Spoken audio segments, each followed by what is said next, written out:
विद्युत द्विध्रुव के मध्य बिंदु पर विद्युत क्षेत्र की तीव्रता कितनी होती है और विद्युत द्विध्रुव के कारण आवेशों पर कितना बल कार्य करता है। कोई भी एग्जाम्पल लेकर के आपको ये बताएंगे। साथ ही मैं आपको यही बताऊंगा कि जब विद्युत द्विध्रुव को विद्युत क्षेत्र में रखा जाता है तो उससे संबंधित भौतिक राशियाँ जैसे बलागुण, किया गया कार्य, स्थितिज ऊर्जा, ये भी मैं आपको इसी लेक्चर में ही बताऊंगा आपको। तो चलिए हम उससे पहले लेते हैं कि विद्युत द्विध्रुव के जो आवेश हैं उनके बीच में बल का कितना कार्य करता है।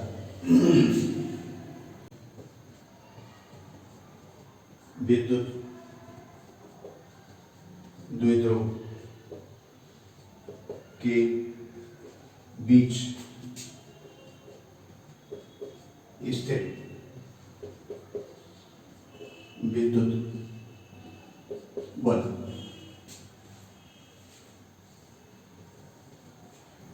तो विद्युत द्विध्रुव जैसा कि हमें पता है कि भी इसमें दो आवेश होते हैं, दोनों का परिमाण समान होता है, लेकिन दोनों ही आवेश विपरीत प्रकृति के होते हैं। ये मैंने आपको चित्र में एक विद्युत द्विध्रुव दिखाया है ए बी,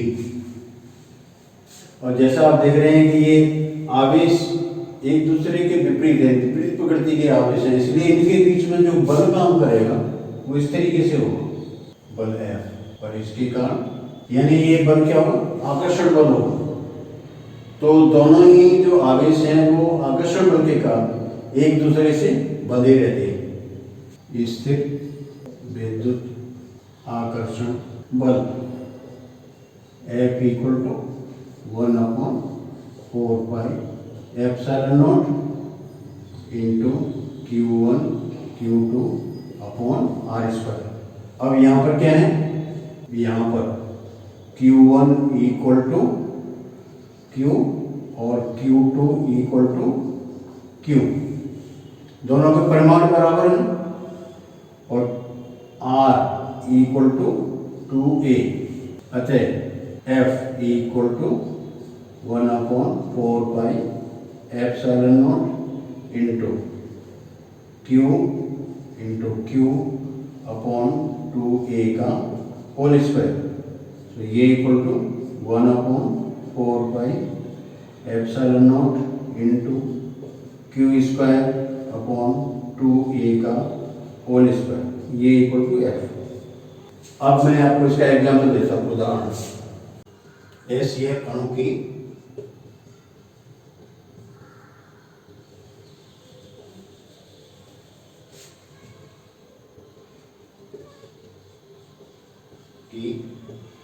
लंबाई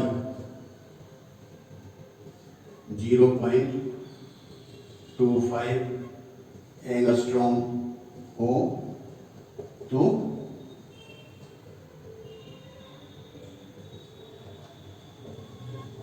आयनों के मध्य विद्युत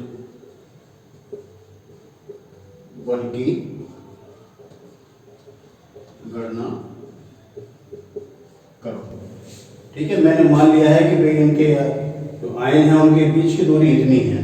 अब ये वास्तविक कितनी है ये इसमें इसका कोई वो नहीं है, ये मैंने तो सिर्फ अपनी तरफ से एक एग्जाम्पल के तौर पर आपको समझाने के लिए दिए। तो HCl अणु यानी क्या है, हाइड्रोजन जो परमाणु होता है उस पर एक इलेक्ट्रॉन की कमी होती है और क्लोरीन परमाणु पर एक इलेक्ट्रॉन की अधिकता होती है, इसलिए दोनों पर आवेश जो होता है वो एक एक इलेक्ट्रॉन के बराबर होता है। तो यहाँ पर जो Q का जो मान होगा वो इलेक्ट्रॉन के आवेश के बराबर होगा। इनके बीच की दूरी आपको ये दे दी, तो यानी कि 2A का मान ये है इसमें। तो बल F equal to 1/4 pi epsilon naught into Q square upon 2A का होल स्क्वायर। तो यहाँ पर आपको क्या दिया हुआ है, यहाँ Q equal to 1.6 into 10⁻⁻⁹ coulomb और 2A इक्वल टू 0.25 एंगस्ट्रॉम। तो ये है 0.25 और एंगस्ट्रॉम का मतलब 10⁻⁻10 मीटर। तो हम इसका मान रख देंगे, इसका मान 9 × 10⁹, क्यू का मतलब 1.6 × 10⁻⁻19, इसका होल स्क्वायर अपॉन 0.25 × 10⁻⁻10 इसका होल स्क्वायर। तो इनका F = 9 × 10⁹ और इनका सीधा स्क्वायर 2.56 × 10⁻38 अपॉन, अब ये 0.25 लिखा है तो आप इसका वर्ग करें फिर भाग लगाएं। इससे अच्छा ये है कि देखने के बाद कि 0.25 1 का चौथा ही भाग है 1/4, तो अच्छा ये है कि इसको 1/4 लिख लिया जाए तो वो ज़्यादा अच्छा रहेगा। तो 1/4 का स्क्वायर इंटू 10⁻10 10⁻20 स्क्वायर करेंगे, 2 से गुणा कर देंगे इसके। अब सीधे देख सकते हैं आप कि ये और ये दोनों मिलकर के 29 हो जाएंगे और 38 इसमें से माइनस करेंगे तो ये सीधे ही 10⁹9 आ जाएगा इंटू 9 का इससे गुणा कर लें, 9 × 6 = 54, 5 9 × 5 = 45 और 5 = 50, 5 9 × 18 5 = 23 इतना।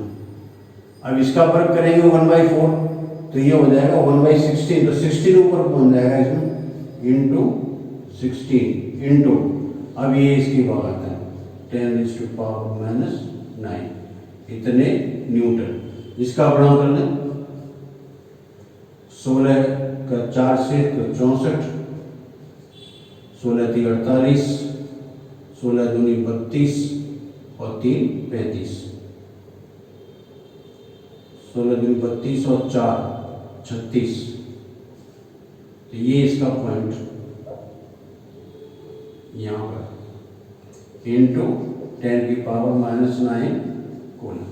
अब क्या है कि हमें ये पॉइंट है वो यहाँ पर लेकर के आना है, यानी 2 स्थान इसको और पीछे की तरफ लेकर के आना है। तो 3.6364 इंटू 10⁻, इसमें से क्या होंगी 2 कम हो जाएंगी तो ये रह जाएगा 7 -7 न्यूटन। ये = तो इस तरीके से अगर आपको ये पता हो कि भाई द्विध्रुव की लंबाई कितनी है और द्विध्रुव का नाम पता है आपको, तो आप इसमें से आसानी से इन दोनों के बीच में बल ज्ञात कर सकते हैं। अब मैं आपको बताऊंगा विद्युत द्विध्रुव के मध्य बिंदु पर विद्युत क्षेत्र की तीव्रता क्या होती है।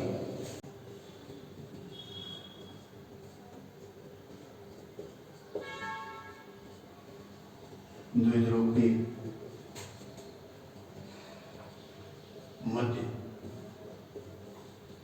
बिंदु पर विद्युत क्षेत्र की तीव्रता।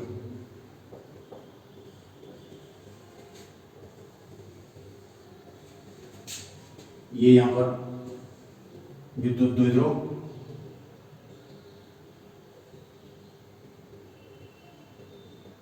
-q, ये आगे +q, दोनों के बीच की दूरी 2a, ये इनका मध्य बिंदु P, A और B, तो ये दूरी यहाँ पर a के बराबर और ये दूरी भी यहाँ पर a के बराबर। मध्य बिंदु है इसलिए इस बिंदु की दोनों आवेशों से दूरी बराबर होगी। तो यहाँ पर जो विद्युत क्षेत्र होगा वो +q आवेश के कारण भी होगा और -q आवेश के कारण भी होगा। और जैसा मैंने आपको पहले बताया था कि किसी भी स्थान पर विद्युत क्षेत्र ज्ञात करना है तो उसको डायरेक्शन ज्ञात होना बहुत जरूरी है। इसीलिए हम ये मान के चलेंगे कि उसे बिंदु पर एक परीक्षण धनावेश रखा हुआ है। उस परीक्षण धनावेश पर इसके कारण जो विद्युत क्षेत्र होगा वो इस तरीके से होगा। ये मान लें कि E1 होता है। अब ये नेगेटिव चार्ज है, यहाँ पॉजिटिव है, तो इसके कारण भी विद्युत क्षेत्र इसी की दिशा के अंदर ही होगा। तो ये इस तरीके से ये E2। तो क्या है कि इन दोनों ही आवेशों के कारण बिंदु P पर विद्युत क्षेत्र एक ही दिशा में काम करेगा। तो प्लस Q आवेश के कारण बिंदु P पर विद्युत क्षेत्र की तीव्रता E1 equal to 1/4πε0 into Q upon a square, क्योंकि इन दोनों के बीच की दूरी ए के बराबर है, और इसकी दिशा होगी ये बी पी दिशा में, बी पी दिशा में।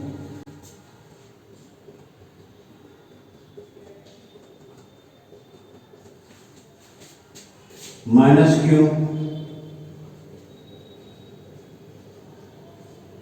आवेश के कारण बिंदु P पर विद्युत क्षेत्र की तीव्रता E2 equal to 1/4πε0 into Q upon a square. अब इसकी दिशा भी इधर की तरफ में थी, तो यानी कि ये P ए दिशा में, P ए,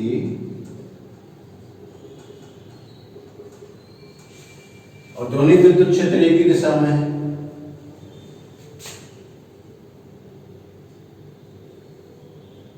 E1 व E2 एक ही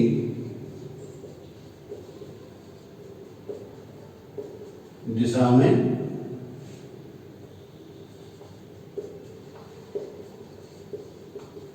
होते हैं, तो परिणामी विद्युत क्षेत्र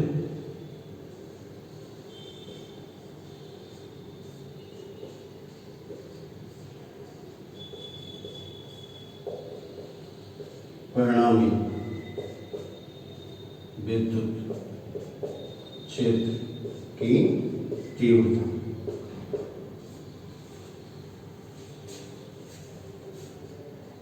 E equal to E1 plus E2। E1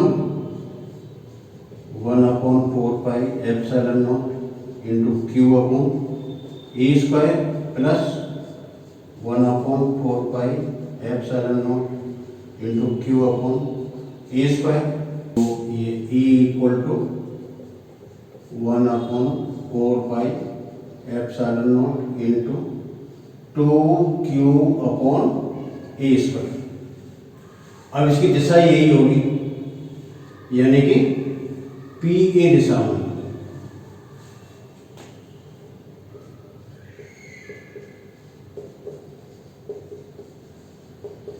P ए दिशा में। हम इसको ऐसे भी लिख सकते हैं 1/4πε0 into Q into 2A upon ए क्यू। यानी क्या करें, इसमें ए का ऊपर गुणा करते हैं और ए का नीचे गुणा करते हैं, तो ये तो ए क्यू हो जाएगा, और ये Q इंटू 2A, दो ध्रुव आघूर्ण आ गया है।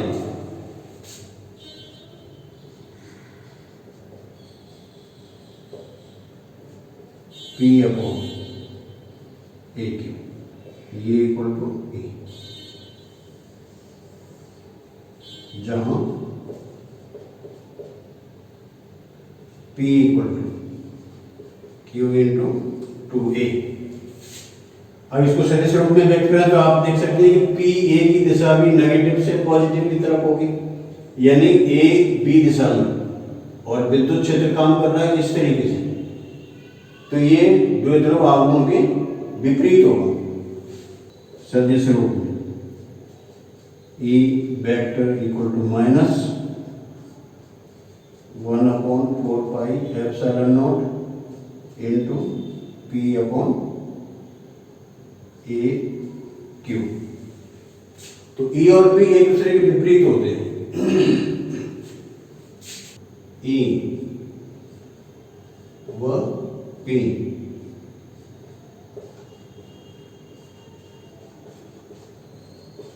एक दूसरे के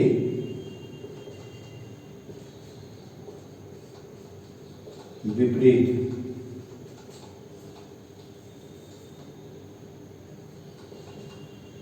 दिशा में है। इसका मतलब है कि इनके बीच का कोण कितना होगा? E होगा P के बीच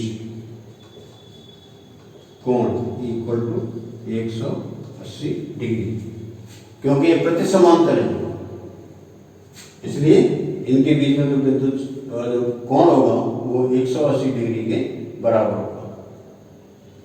तो ये है विद्युत द्विध्रुव के मध्य बिंदु पर विद्युत क्षेत्र की।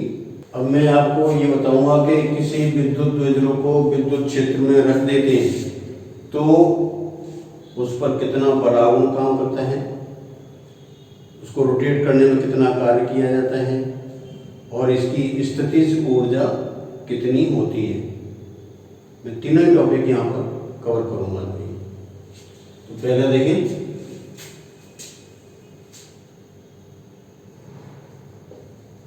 सम विद्युत क्षेत्र में रखे द्विध्रुव पर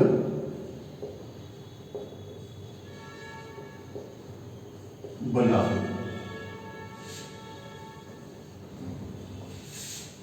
मान लेते हैं कि यहां पर ये समविद्युत क्षेत्र है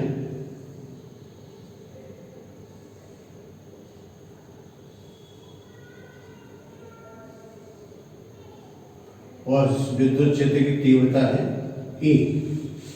यहां पर हमने इस आवेश रखा हुआ है एक और दूसरा आवेश यहां पर है, ये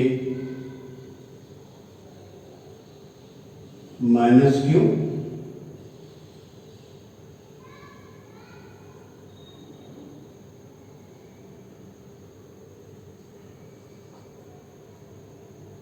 और ये +Q।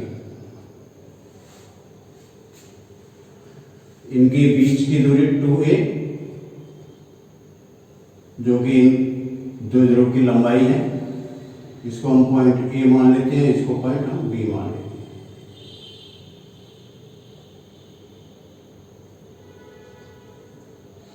तो +Q आवेश पर जो बल काम करेगा वो इस तरीके से F = QE और इस पर जो बल काम करेगा वो विद्युत क्षेत्र की विपरीत दिशा में F = तो एक दूसरे के बल जो होते हैं बराबर और विपरीत होते हैं। तो प्रत्येक द्विध्रुव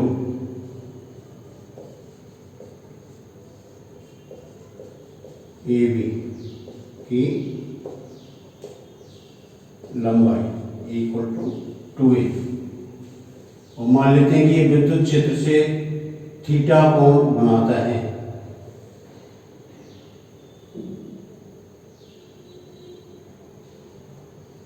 ये है कोण थीटा। द्विध्रुव का विद्युत क्षेत्र से कोण = थीटा। तो प्रत्येक आवेश पर यह बल काम करता है QE।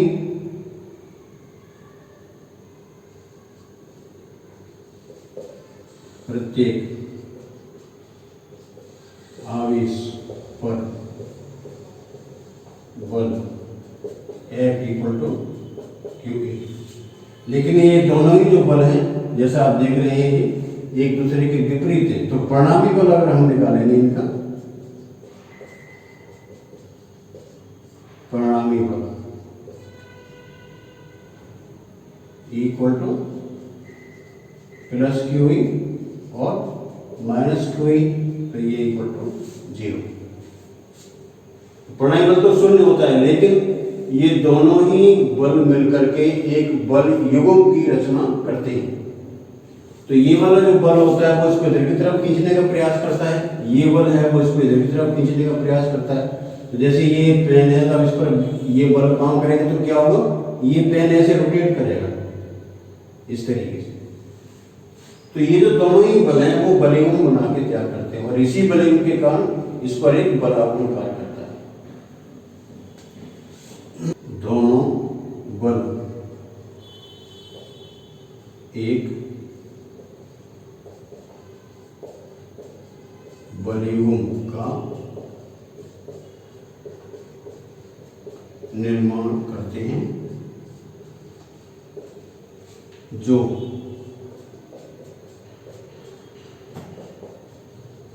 द्विध्रुव को विद्युत क्षेत्र के समांतर लाने का प्रयास करते हैं।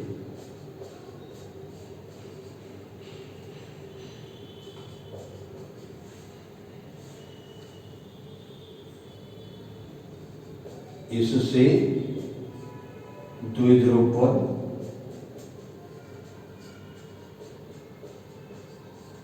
बल आघूर्ण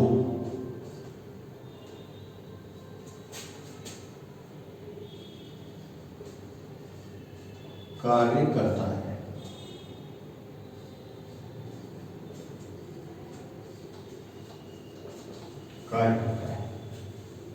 तो अब जैसे सामान्यतः बलागुण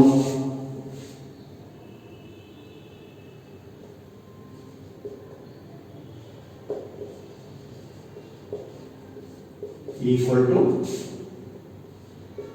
बल इंटू बल की क्रिया रेखा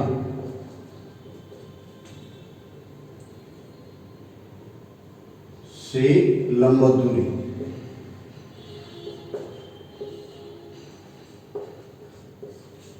तो बल ऐसे काम कर रहे हैं इस तरीके से, तो लंबवत दूरी कौन सी है? ये लंबवत दूरी है। हम यहाँ पर इस पॉइंट को यहाँ सी मान लेते हैं, तो ये जो ABC बना हुआ है वो एक समकोण त्रिभुज होगा। तो ये इसमें लंबवत दूरी है इसकी BAC, तो बल F इंटू AC अगर हम समकोण त्रिभुज के अंदर देखें तो साइन थीटा इक्वल टू लंब बटे कर्ण साइन थीटा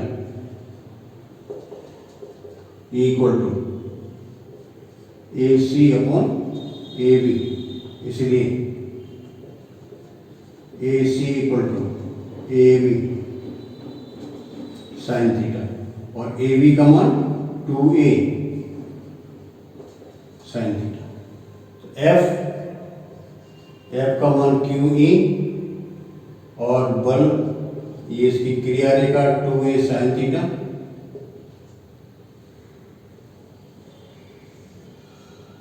तो आप इसमें देख सकते हैं A equal to PE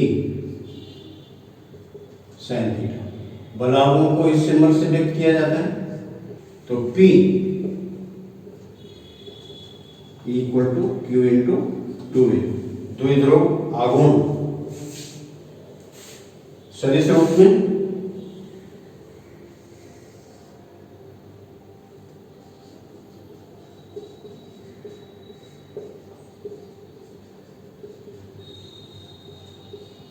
equal to P cross E।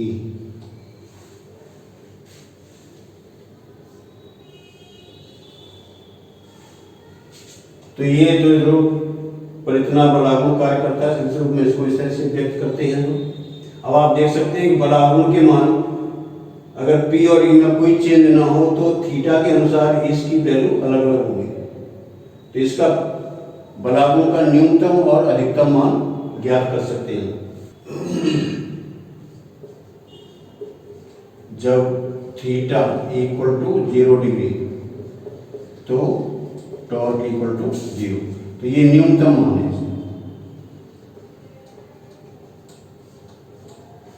इसका अर्थ क्या होगा कि भाई इस समय विद्युत द्विध्रुव विद्युत क्षेत्र के समांतर होता है, अर्थात जब विद्युत द्विध्रुव विद्युत क्षेत्र के समांतर या प्रति समांतर हो तो बल आघूर्ण शून्य होगा।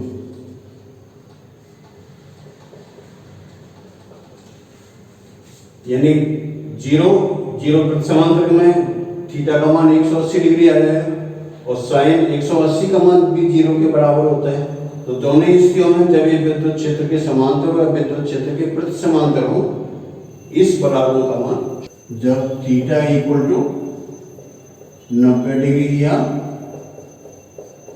π/2 रेडियन,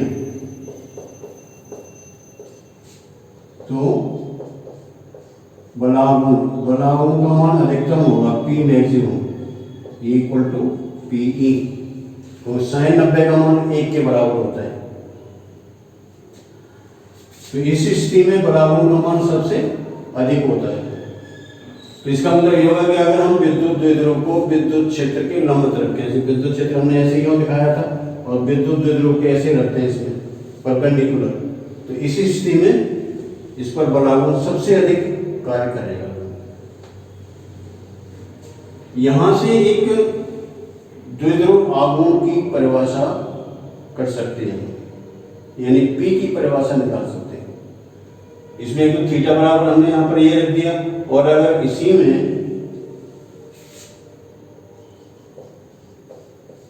यदि E इक्वल टू 1 न्यूटन पर कूलम, तो torque maximum equal to P।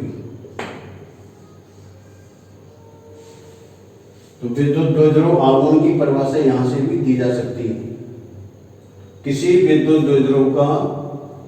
द्विध्रुव आघूर्ण उस अधिकतम बल आघूर्ण के बराबर होता है जबकि वह एकांक तीव्रता के समविद्युत क्षेत्र के लंबवत रखा हो।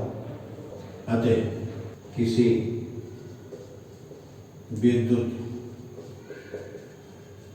द्विध्रुव का द्विध्रुव आघूर्ण उस अधिकतम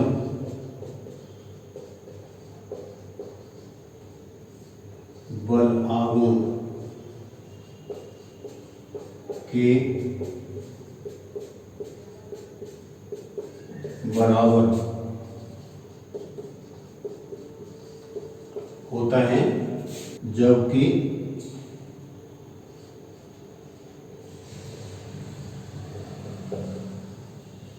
द्विध्रुव को एकांक तीव्रता के सम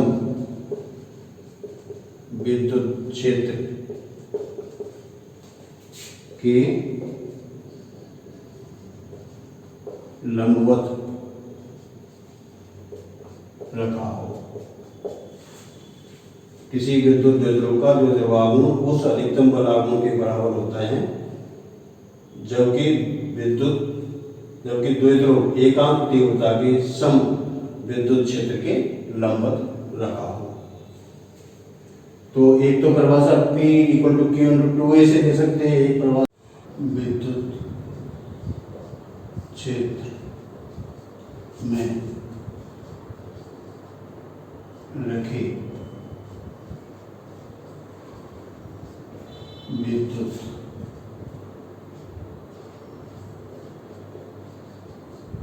द्विध्रुव को घुमाने में किया गया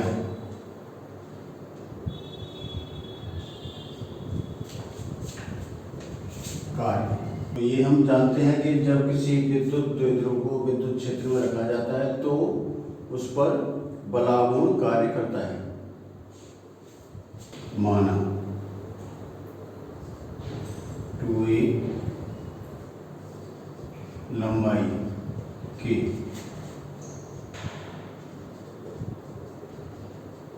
विद्युत द्विध्रुव को सम विद्युत क्षेत्र E में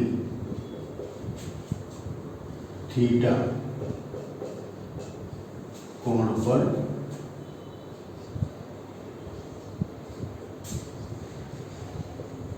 रखा जाता है।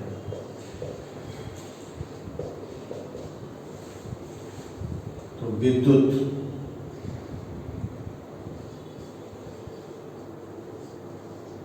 द्विध्रुव पर कार्यरत बल आघूर्ण torque equal to PE sin theta. ये हम जानते हैं, P ये equal to Q into 2A द्विध्रुव आघूर्ण।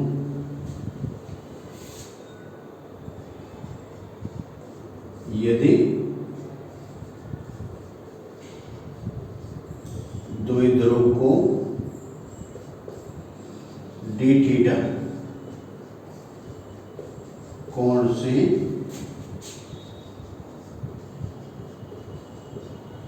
घुमाया जाए तो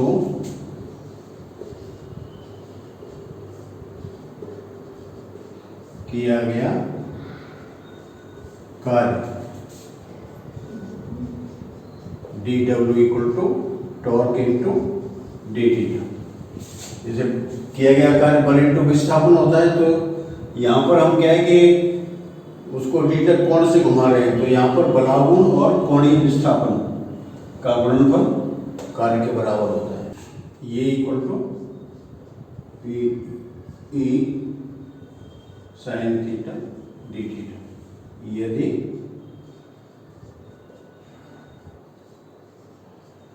द्विध्रुव को θ1 से θ2 तक घुमाया जाए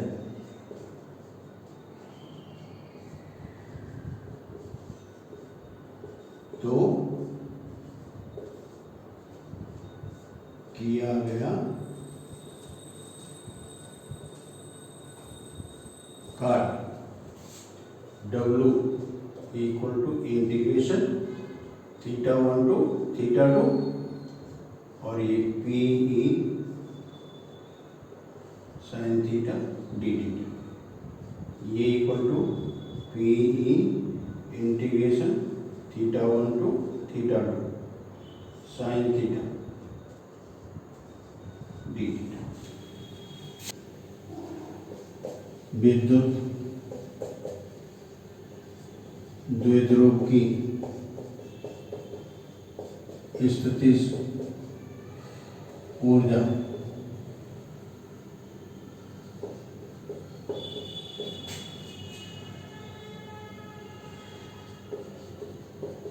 उस कार्य के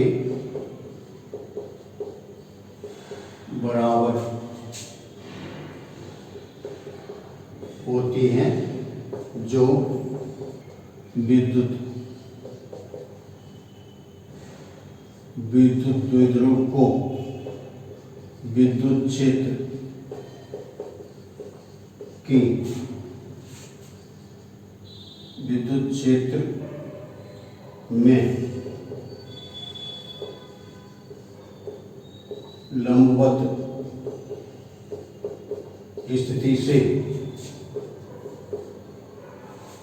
किसी कोण थीटा तक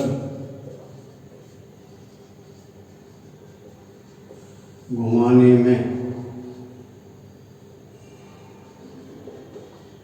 कार्य करना पड़ता है।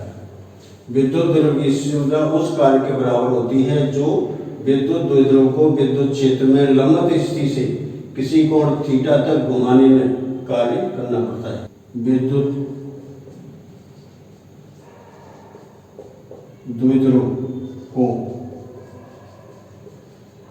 समविद्युत क्षेत्र ई में थीटा कोण पर रखने पर कार्यरत बलागुण torque equal to PE sine theta. द्विध्रुव को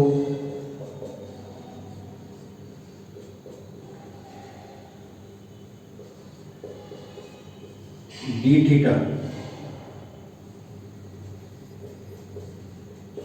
कोण से घुमाने पर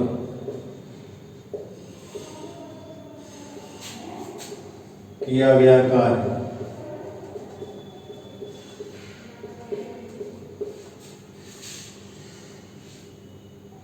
उसकी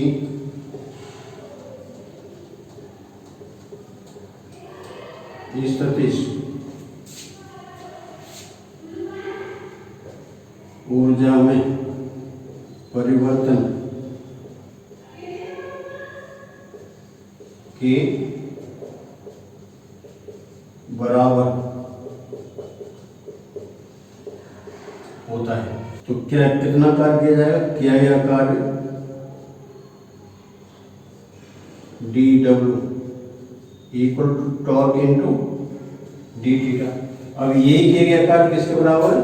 स्थितिज ऊर्जा में परिवर्तन।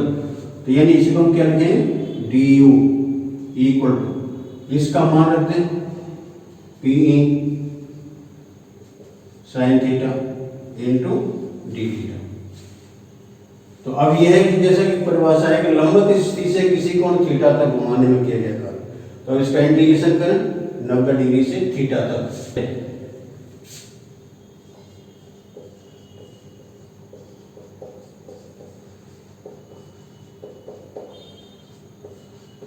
परिभाषा अनुसार स्थितिज ऊर्जा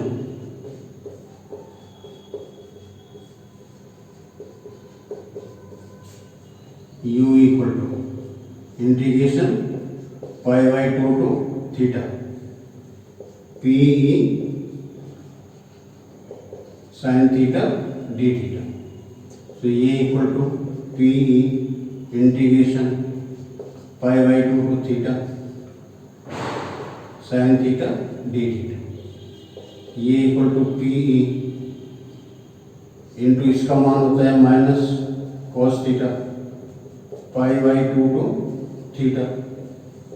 ये equal to PE minus cos theta plus cos π/2, और कॉस π/2 का मान 0 होता है।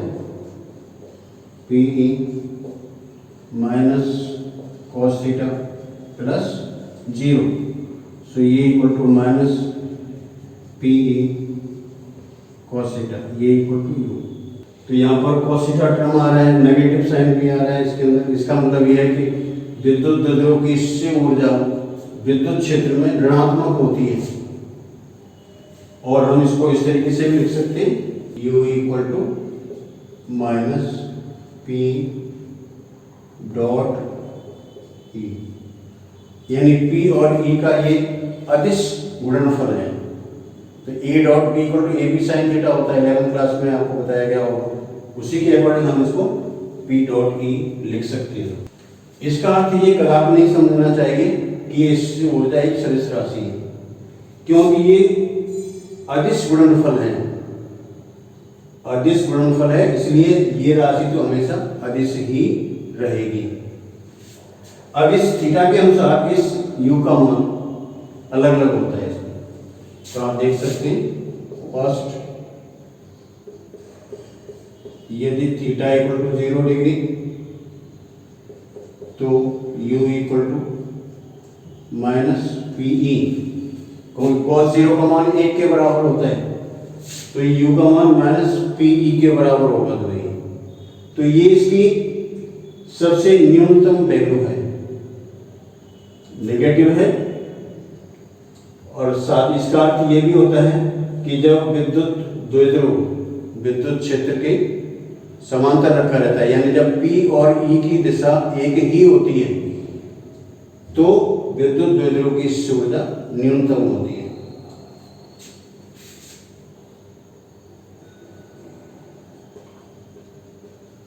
न्यूनतम, यही द्विध्रुव की सबसे स्थायी अवस्था होती है।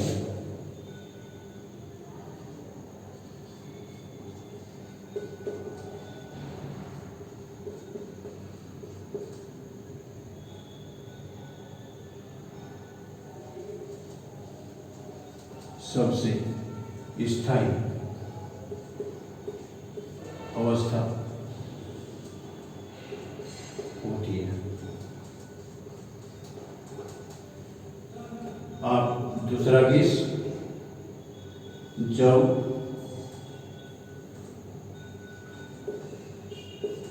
थीटा इक्वल टू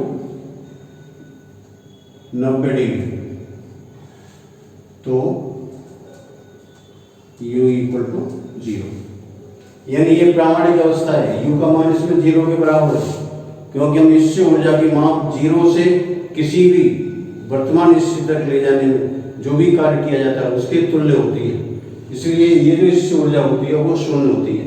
यही कारण होता है कि जो परिभाषा मैंने आपको लिखा था कि भी द्विध्रुव की लंबवत स्थिति से किसी कोण तक घुमाने में किया गया था, तो लंबवत स्थिति होती है तब इससे ऊर्जा का मान इसका 0 के बराबर होता है। तो ऊर्जा की गणना इसी स्थिति से की जाती है, इसलिए इसकी प्रामाणिक स्थिति कहलाती है। थर्ड,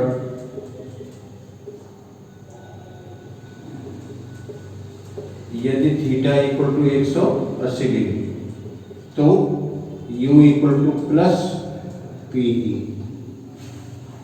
तो cos 180 का मान -1 होता है और माइनस यहाँ पहले से ही है, तो ये प्लस हो जाएगा। यहाँ इससे ऊर्जा का मान सबसे अधिक होता है, अधिकतम ये इससे ऊर्जा होती है। और साथ में आप देख रहे हैं कि ये इससे ऊर्जा पॉजिटिव होती है।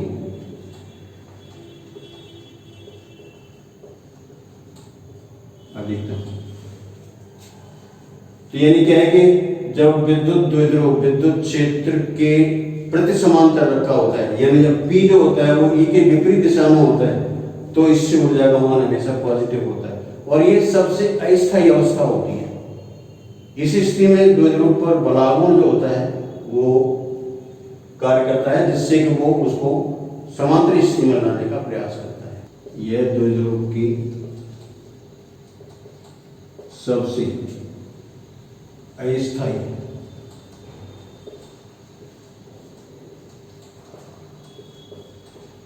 स्थिति होती है।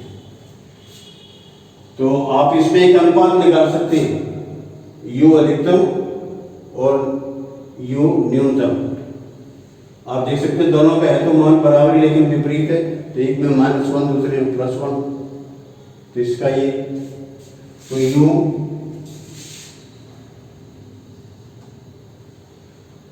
मिनिमम अनुपात u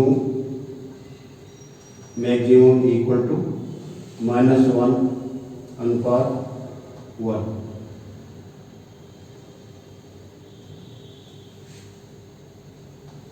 -1 और +1 ये इन दोनों में अनुपात होता है। तो मैंने आज आपको जो इसमें बताया, इसमें कई एक मैंने इसमें जो पॉइंट लिए वो ऐसे हैं जो आपकी बुक के अंदर नहीं दिए गए। जैसे मैंने विद्युत द्विध्रुव का आपको बताया कि इनके बीच में बल कितना कार्य करता है, कैसे निकालेंगे, उसके मध्य बिंदु पर विद्युत क्षेत्र की तीव्रता कितनी होती है, कैसे निकालेंगे। इसमें आपका विद्युत द्विध्रुव को विद्युत क्षेत्र में रख दें तो उससे संबंधित जो राशियां हैं, बलागुण और किया गया कार्य और स्थितिज ऊर्जा, यद्यपि ये किया गया कार्य और स्थितिज ऊर्जा विद्युत विभव वाले चैप्टर में दी गई है, लेकिन मैंने आपको इसको इसी के साथ पढ़ाया है। इसका कारण ये है क्योंकि ये तीनों राशियां एक दूसरे से जुड़ी हुई हैं। तो अगर हम एक को लेते हैं तो दूसरी राशि पकड़ में आती है और फिर उससे तीसरी राशि पकड़ में आती है। तो इस तरीके से एक सिस्टमेटिक क्रम बना रहता है, तो उसको याद करने में भी आसानी रहती है, लिखने में भी आसानी रहती है और समझने में भी आसानी रहती है।